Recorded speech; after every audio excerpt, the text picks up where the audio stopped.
Et sans vous mettre au défi de produire vos diplômes, Marie-Caroline Missire, aujourd'hui, nous voulons savoir en fait ce que représente en France, ce pays qui sacralise tant les titres, la fraude aux diplômes. Oui, exactement. Alors, précisons quand même que l'université Paris 7, que nous avions conviée sur ce plateau, mais qui a décliné l'invitation, a publié un démenti depuis, et que Jean-Christophe Cambadélis, vous l'avez compris, crie au complot et a produit ce qu'il présente comme les originaux de ses diplômes. Alors, pour revenir sur cette affaire, sans trancher la vérité du dossier, j'ai confié Emmanuel Chomara, qui a créé en 2000 la société Veriv Diploma. Il a fait de son métier la traque aux fraudeurs, une société qui certifie pour les entreprises la véracité des titres universitaires. Emmanuel Chomara, bonjour. Bonjour. Alors d'abord, que pensez-vous de cette affaire Cambadélis et des preuves qui ont été apportées par le premier secrétaire du PS? Est-ce qu'elles vous semblent solides? Alors nous, en fait, on travaille dans le domaine du recrutement et en fait, on valide effectivement les titres qui sont indiqués dans un CV. Alors, justement, il produit des attestations de diplôme. Il ne produit pas le diplôme pour vous, c'est crédible? Alors nous, pour avoir attesté des diplômes, il faut que la personne nous ait dit exactement quel diplôme il a eu, qu'on ait son parcours. Donc là, on est dans un cadre universitaire, donc il y a un DEUG, il y a une licence, il y a une maîtrise, il y a un DEA, il y a un DESS, il y a un doctorat. Et donc c'est à partir de la production des titres de la personne qu'on va pouvoir contrôler effectivement si c'est vrai ou faux.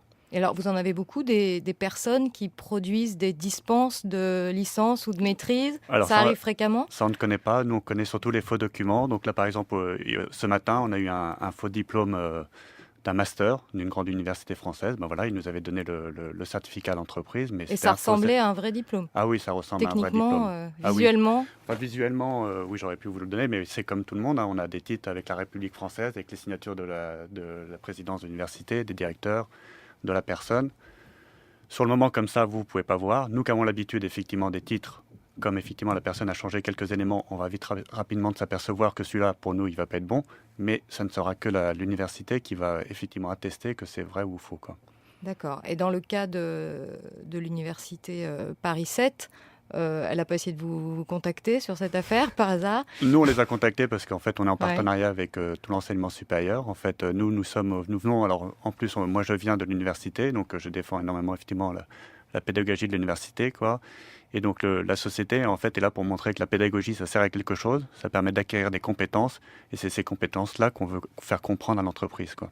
Donc nous, on n'est pas pour le diplôme, on est là pour montrer que la pédagogie, ça donne des compétences, ça me permet d'exercer un métier, quoi. Qu'est-ce que coûte à une université une fraude de ces diplômes? En termes d'image, en termes de peu réputation? Aujourd'hui, le phénomène n'est pas encore très présent en France. À l'étranger, il s'en occupe beaucoup. En France, aujourd'hui, on est toujours sur ce débat où effectivement le diplôme est très important, mais d'un autre côté, quand on recrute quelqu'un et qu'on dit qu'on fait attention à ses diplômes, on dit que c'est totalement stupide et que ce qui compte, c'est les compétences de la personne. Donc tout d'un coup, on se dit, la pédagogie, ça ne sert à rien puisque finalement, c'est pas le diplôme qui compte, c'est l'expérience de la personne. Oui, c'est paradoxal. Bon, moi, c'est paradoxal. Donc à un moment, il y a des pédagogies qu'on met en place qui servent à avoir des compétences. Et ça donne des titres. Il ne faut pas que ces titres, on puisse les usurper. Effectivement, ça en va de l'image de tous ces titres, de tous ces établissements. Donc nous, on est là pour défendre l'établissement, l'enseignement supérieur, et que ça ait une validité. Et on ne veut pas que les gens puissent usurper les titres. Et combien de fraudeurs vous épinglez dans l'année? Qu'est-ce que ça représente en France? En fait, aujourd'hui, le phénomène, alors en fait, ce qui se passe, et donc peut-être que cette affaire le montre bien, c'est qu'effectivement, on a environ 25% de problèmes sur les diplômes dans un CV. De problème, quel type de problème? Alors c'est ça, c'est qu'il faut 25% où en fait l'information est inexacte. On ne comprend pas très bien parce que les gens, soit ils ont été vite, soit volontaires, soit involontairement, et donc on n'a été pas très précis sur son parcours. Par exemple, dire, excusez-moi, mais qu'on a fréquenté Sciences Po sans avoir le diplôme. Il y a ça plein de concerne choses. beaucoup d'hommes politiques, vous savez. Ou en fait, nous, par exemple, effectivement, on veut aussi dans les titres savoir quelle date, effectivement, est-ce qu'il a mis 5 ans, 6 ans, 7 ans, 8 ans. Voilà, en fait, c'est le parcours de la personne, comment j'ai fait, et je donne exactement son cursus pédagogique, quoi. Et donc, effectivement, dans les 25% qu'on a, la moitié, en fait, c'est à un moment des informations qui ne sont pas exactes. Donc, celle-là, par exemple, j'étais présent à Sciences Po, mais je n'ai pas eu le titre, parce qu'effectivement, en plus, Sciences Po, le diplôme, le grand jury était quand même à la fin de l'école, contrairement à la plupart des grandes écoles où c'est souvent à l'entrée que se fait surtout la sélection, quoi.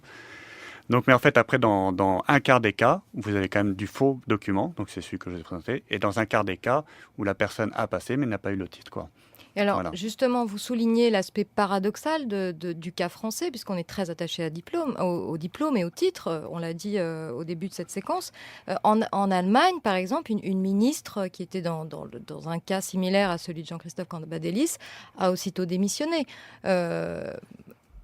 Ça ne produit pas les mêmes effets dans le cadre français. Aujourd'hui, en France, c'est pas encore la culture. Effectivement, on laisse usurper les titres, on laisse ce phénomène. On dit que c'est bon, voilà, la tricherie c'est bien, on l'a tous fait. Et regardez tous les débats qu'il y a souvent là-dessus. Souvent, les gens disent, voilà, c'est une bonne tricherie.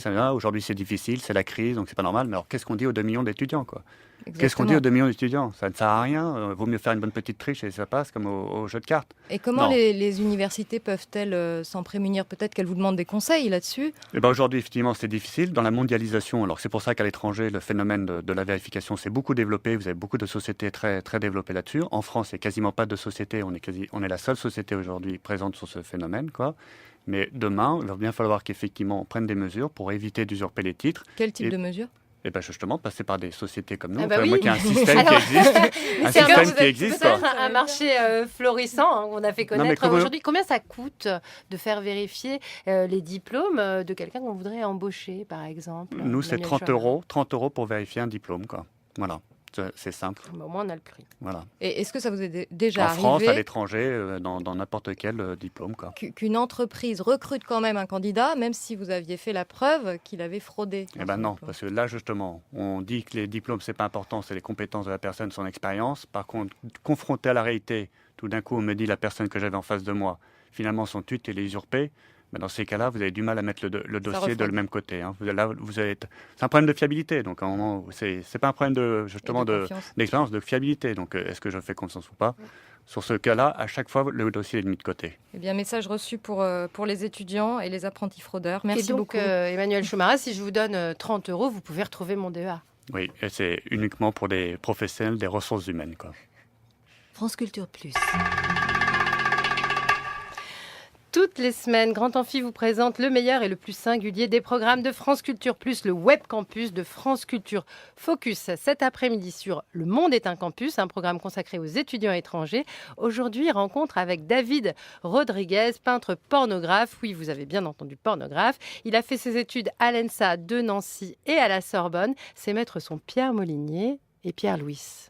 La question de la sexualité en Colombie, pour moi, ça a été toujours quelque chose qui était de l'ordre de l'interdit, quoi. C'est du tabou, quelque part. C'est aidé par une éducation religieuse et d'une famille plutôt conservatrice à ces sujets-là.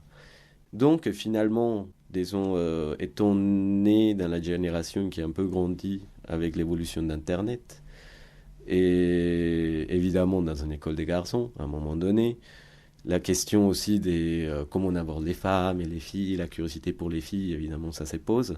Et puis, très vite, finalement, Internet. Avec juste quelques tournements des mots, on arrivait à trouver des images pornographiques assez facilement.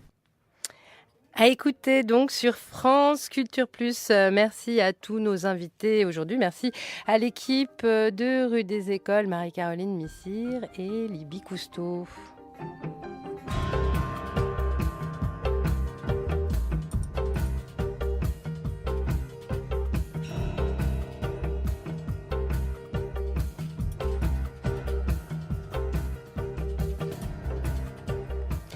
On se retrouve la semaine prochaine dans Rue des Écoles à 15h pour évoquer la vie des jeunes chercheurs entre précarité, chômage, mais aussi mouvement comme Science en marche qui appelle les chercheurs donc à converger.